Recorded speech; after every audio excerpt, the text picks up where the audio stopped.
Yesterday we got started making perhaps one of my favorite fall treats, the green tomato pie. Unique as it sounds, today we are continuing that culinary journey. Chef Darin shows us how to make the filling.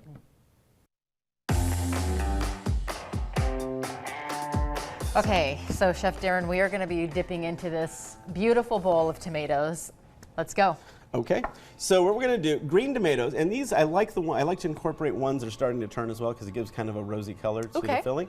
So we're going to use a combination. The green ones tend to be more acidic and tart, and they are harder. So go ahead and grab a tomato. We're going to pull the stem off, throw that in the garbage bowl. You bet. We're going to put that stem side down. That's the sturdiest side. So always put your food sturdy. I'm going to pinch the blade.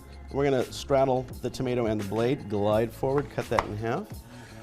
One of the mistakes that a lot of times people make is they want to push straight down. It requires more effort. Sure. It's harder to do. We're going to make a little wedge cut to just take out that core there. Okay. And do that with both sides.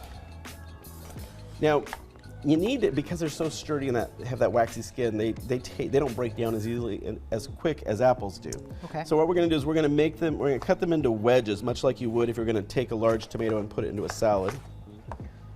So that we have about maybe 3/4 inch wide wedge. Great. And then we're going to slice crosswise into 1/4 inch slices. Okay. So by slicing it fairly thin, it's going to cook down and get nice and soft, but not so mushy. I've had a lot of people tell me that they prefer this over apple pie because the green tomatoes don't get as soft as apples oftentimes do. So we're going to need about 4 cups. Let me get a measuring cup. Actually, if you can hand me that measuring cup there, we'll just use that. So we're going to use that later on for draining some raisins. But so it's generally, depending on the size of the tomato, it'll be about 4 to 5 tomatoes. Okay. So for the rest of the filling, what we're going to do is we got some ginger here. Do you cook much with fresh ginger? Not often. I used to put it in my smoothies. Okay. And did you peel it before you put it in your smoothie? I did. Now, why did you peel it? There's something about the skin that just leaves me a little unnerved. Personal preference. Okay. Yeah. Okay, and that's fine. But think about it, the smoothie, especially in a smoothie, you're blending it up. Yeah. Well, I didn't have the best blender at first, so you know you get that kind of scaly skin. Okay. I'm not dealing with the Vitamix, you know, in the beginning stages. I gotcha. So anyway, the reason for asking, at home you can certainly peel this. I don't peel it because I find that whole concept rather unappealing myself. Oh, so very nice. take a little spoon. If you're going to peel it, take a spoon and scrape it off. Okay. It comes off easily. That way you don't lose a lot of the flesh from the usable part. But you don't need to peel it. Are you okay if we don't peel it today? Of course. Let's step out of the box. Live life on the wild side. On the edge. Okay. So we're going to slice. We need about 2 tablespoons. We're going to slice. I've washed this, but I'm not peeling it because most of the time when you use ginger, it's getting cut up into small little bits. And now if you're going to do it by hand, you can put it right down here, the front edge of the board, put the knife on there, and give a good whack. There we go. And then chop it. But I love this little thing. And I have to be honest, I like tools. I'm not a gimmicky gadget person. And when I first saw this, I was a little hesitant, but it's great. It's designed for garlic. It's called the garlic twister. Okay. And it's designed for garlic, but you can do ginger, chilies, chopped olives, capers, dried herbs. You can have more flavor. So we're going to put, with the ginger, you want to break it up into smaller bits. And I'll have you do this. We have cross-cutting teeth in the top and bottom. And we don't want to load up too much with ginger because it's rather fibrous.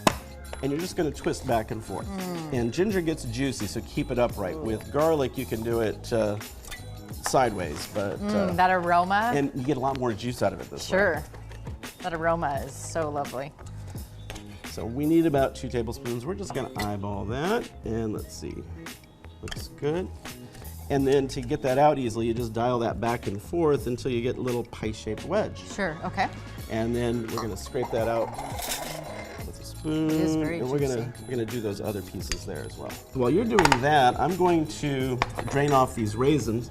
So we have a 1/2 cup of golden raisins that I soaked. I put these in a dish with a 1/4 cup of water. Okay. Microwave those for about a minute. Let them sit and cool off. And the reason why you want to do that, that helps plump them up. So they're going to be nice and plump and not all leathery and chewy. Got it. Even if you're doing cookies or muffins, I always recommend this because that way it's not going to pull moisture from the surrounding batter.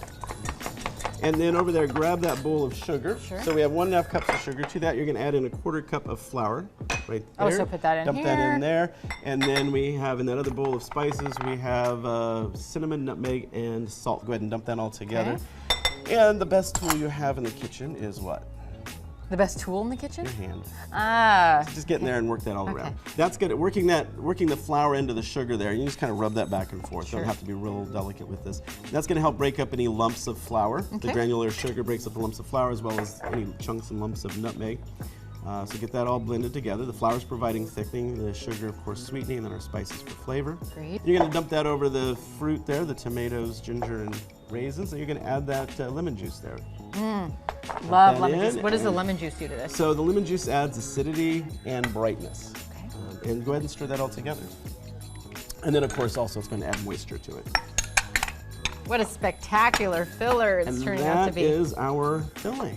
And Smells great. I always like to sample as I'm going. Okay. What do you think? How do we do?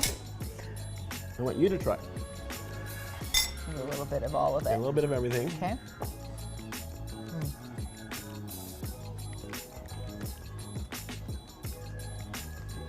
Can you taste the ginger, lemon? Would you know those were tomatoes? I'm having a moment. I would not, and that is one of the most incredible flavor You like that? concoctions. Isn't that good? Ooh, And no one would ever suspect those were tomatoes. the ginger is what sets it to the next level. Yep, that ginger and lemon is really, really good together. So we're getting ready to roll out our dough and Okay. we'll get that pie finished off. Great. Now you can join us tomorrow as we do the final step. We want you to cook with us. We're putting it all together and you still have time to make the crust and the filling. Check out the recipe online if you want to cook along with us. It's going to be so much fun. It's going to be exciting to see the final product after a few days of hard work.